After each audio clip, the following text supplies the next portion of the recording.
It is now over 2 years since South Sudan became the world's newest nation and Africa's 55th republic following a peaceful referendum that stemmed from the 2005 Comprehensive Peace Agreement (CPA) signed between the National Congress Party and Sudan People's Liberation Movement after decades of deadly conflict. People of South Sudan spoke by voting for independence of the Republic of South Sudan. So South Sudan became an independent nation on July 9th. And as we are talking now, we are talking as people with the state. We have a statehood.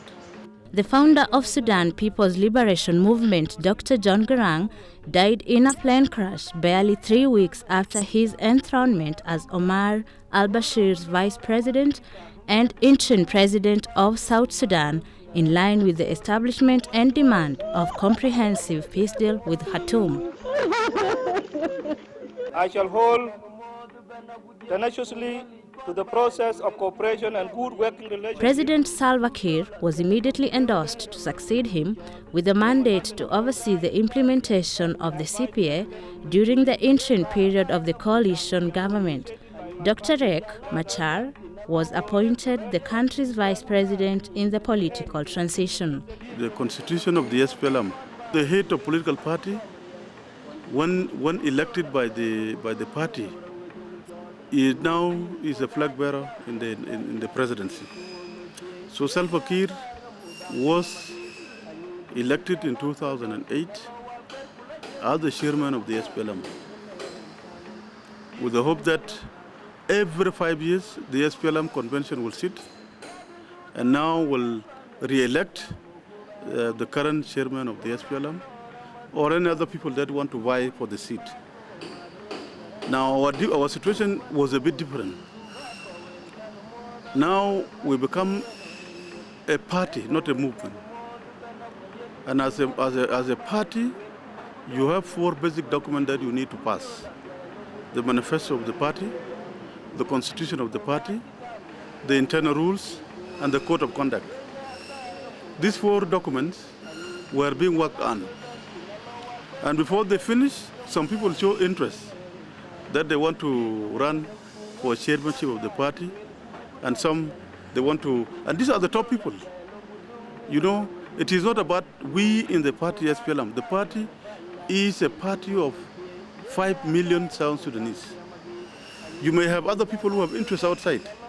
You cannot begin to quarrel within the party, top leadership, when the party belongs to many South Sudanese.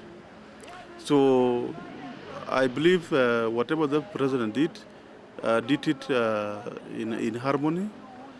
They have not been removed in the party. Whoever that was removed was in relation to a lean government, not because they want to contest.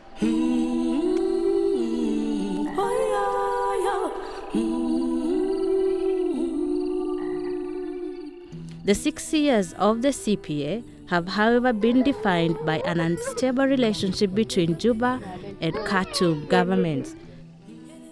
Tired of domination by the North, the citizens of South Sudan voted overwhelmingly for the country's succession in a referendum held 9th July 2011.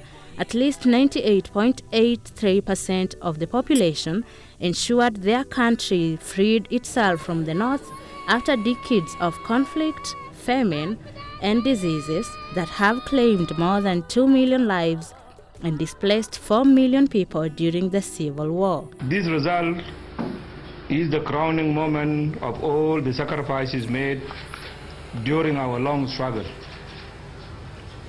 As a people, you have chosen the path to permanent peace. You have chosen the path to human dignity. And you have chosen the path to nationhood. Independence by itself was not an end. It was just a beginning. We discovered that during the first anniversary in 2012 and the second anniversary in 2013, we have discovered that there are a lot of things that have not been done. There are a lot of challenges that we have realized on the way.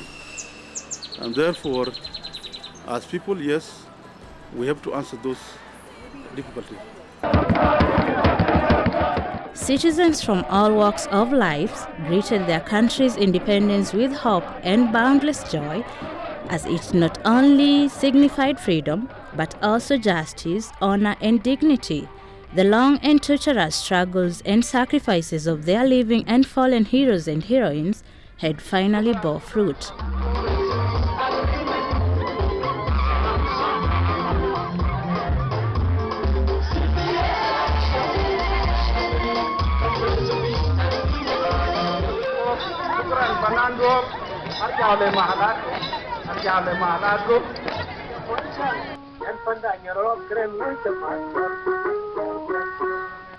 However, to the disappointment of many South Sudanese, independence did not change things overnight as they had been anticipated. The new government had to contend with the continued insecurity, famine and inadequate health care, lack of clean drinking water, poor infrastructure, a stagnant economy, and unemployment. Other challenges include endemic corruption, high levels of illiteracy, flooding, and gender inequalities. Our own liberation struggle would be incomplete if we were not for the support of women.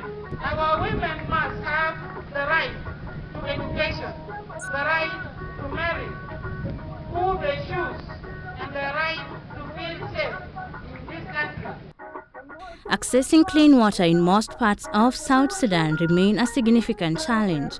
Women and children, especially young girls, trek for long distances to fetch water.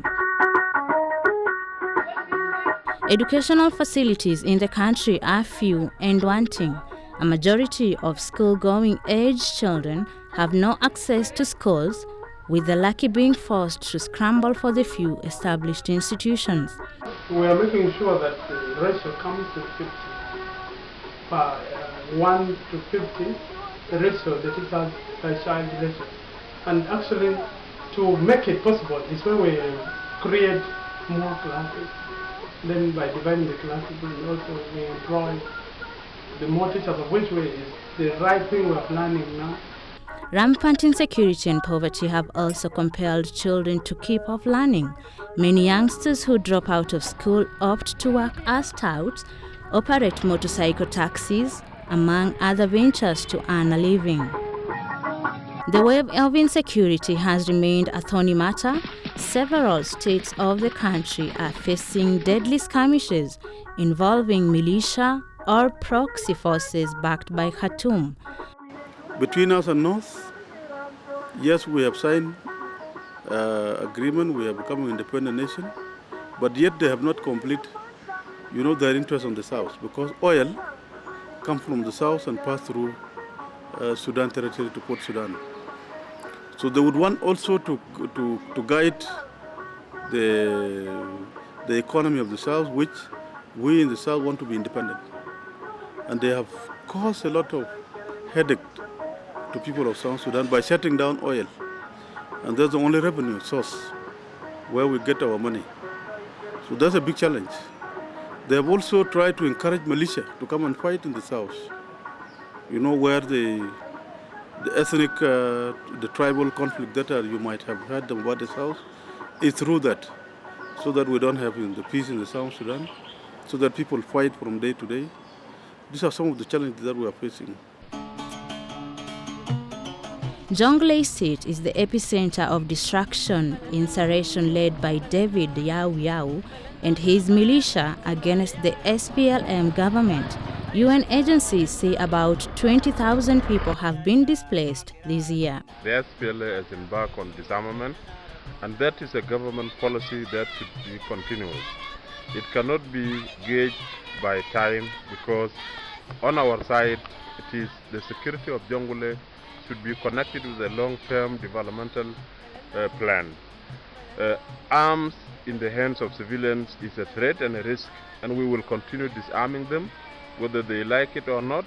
The SPLA is now in Pibor County, facing both the insurgency supported by Khartoum, headed by Yau Yau, And the resistance to the disarmament is a matter of time, but the SPLA will overcome that.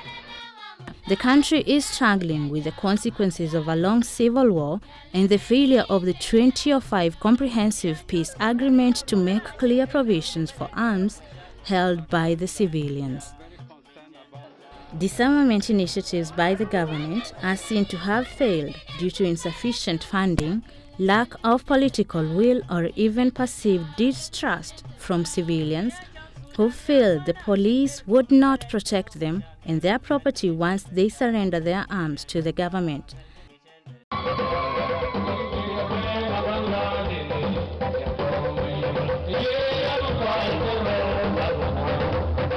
Desperate measures have been put in place in the quest for peace.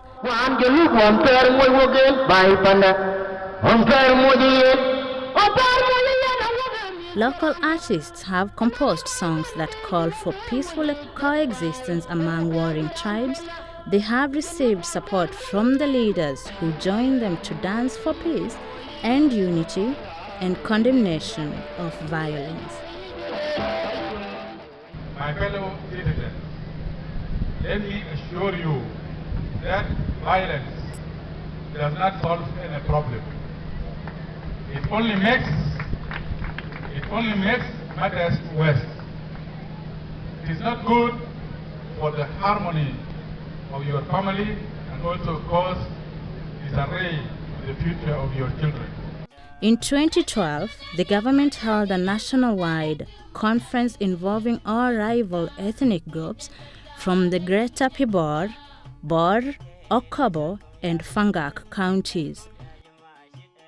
The conference, dubbed Peace, Reconciliation and Tolerance, was aimed at providing long-lasting solutions for the cyclic intertribal clashes that have claimed lives, caused displacements, destroyed property, and resulted in the abduction of women and children. Resolving the issues of enmity between some of the communities that are caused by cataract and through education, because the long-term program is to educate the youth that are not going to school. There are thousands of children that are not going to school in Kibor area and in the surrounding counties. We need the government to take care of that.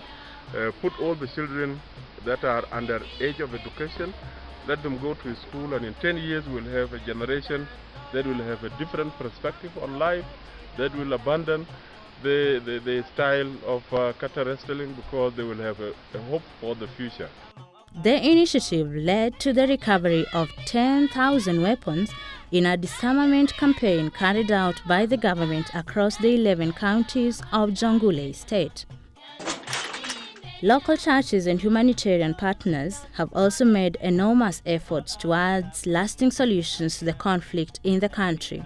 Workshops and seminars that advocate for peace have become much of a tradition for both non-governmental organizations and civil society groups. Despite all these efforts, peace is yet to be realized, with the government institutions being blamed for failing to protect civilians and prosecute those who instigate counter-ethnic violence.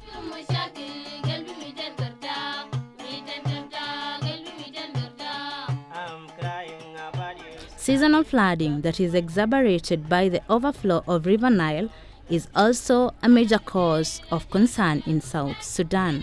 Many families are displaced from their homes, crops destroyed, and basic infrastructure like roads rendered impassable by floods during the rainy season. The burden of attending to flood victims in the vast country is at times left entirely in the hands of the humanitarian agencies that often get overwhelmed by the critical emergency relief demands. The South Sudanese leadership has, however, pledged to tackle the numerous challenges facing the country. Our government have allocated money for improving conditions in what we call rural areas. You know, one of our vision is taking town to people. And taking town to people is creating a conducive environment in the rural areas by pulling all the services in town to the county and to the Payam. During the second anniversary of the country's independence held on 9th July 2013, President Kiir assured citizens that his government would deliver all the requisite services. Previously, we were about 58 ministers. Now, these ministers have been reduced to 33. The recent cabinet that has been formed was formed to deliver services to our people. The SPLM fought for freedom of the people. The SPLM want to realize the service delivery to our people. So you cannot have it both ways. You cannot have the full cabinet, a large cabinet, and yet you are not delivering services to your people. He promised quality education for all South Sudan children, noting that quality education was currently the preserve of the elite. He vowed to tackle corruption decisively by cleaning the national government level before extending the anti-corruption campaign to the counties and villages. President Kiir said the country would endeavor to reduce the rate of unemployment in the country. The country, despite being a net importer of manpower from neighboring countries, is grappling with many qualified but unemployed youth, a situation that is attributed to lack of enough skilled manpower, favoritism, and corruption. Kiir said that crackdown on corruption would avail public money that would enable him deliver the fruit of peace, including education, health and clean water, and jobs. Corruption among the ruling elite has become so endemic. Billions of South Sudanese pounds were last year misappropriated, with some 75 and unnamed officials suspected to return the cash as directed. South Sudan relies on food imports from neighboring countries such as Uganda, Kenya, and Sudan. These come at high transportation costs, which, coupled with inflation, has caused sharp increase in food prices in South Sudan. The declining agricultural production and reliance on expensive foreign food supplies have contributed to a severe food shortage in South Sudan. Aid experts opine that South Sudan can easily feed itself, considering that the country has a great agricultural potential that would enable it plant crops, horticulture, fish, livestock, and forests, and that there should be no need for food shortages. The government of South Sudan began earnestly working on its development after the signing of the CPA in July 2005 with the support of the development partners. However, the task proved to be extremely challenging. It had virtually no roads or water infrastructure then, and no paved roads in and out of its capital, Juba. Structures for service delivery were practically non-existent. South Sudan was destroyed by war for the last 50 years. There were no infrastructure, quality schools,